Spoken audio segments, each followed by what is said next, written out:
નમસ્કાર ખેડૂત મિત્રો, આપણે આ અર્બુદા એગ્રો વતી બધા ખેડૂત મિત્રોનું સ્વાગત કરીએ છીએ.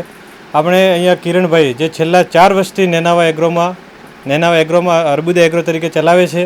તો આપણે આ સાલ એમને સનમેક્સ વેચ્યું છે, જે એમને ખેડૂત પાસે કેવો રિસ્પોન્સ મળ્યો હતો અને આપણું વેરાયટીમાં કયું છે તે આપણે કિરણભાઈ જોડેથી થોડું જાણીશું. કિરણભાઈ, તમને કેવું લાગ્યું?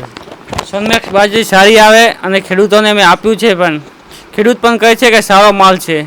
એમને વિશ્વાસ છે કે આવતી સાલ પણ વાવીએ છીએ. અને જે આપણા દાણા કેવા લાગે? દાણા અને ડુંડાના ભરાવદાર આવે છે અન્ય કંપની કરતાં. પવન સામે પડતી નથી. તો ખેડૂત મિત્રો, આ જે આપણે સનમેક્સનું જે કંપનીનું પેકેટ છે, જે આપણે લગાવેલું છે ઉનાળામાં, જે આપણને એનું સારામાં સારું હાલ ખેડૂતનો રિસ્પોન્સ પણ મળે છે અને વાવેતરમાં ઉત્પાદન પણ સારામાં સારું મળે છે. જે ખેડૂત મિત્રો લીધું એમનો રિસ્પોન્સ સારામાં સારો મળેલો છે.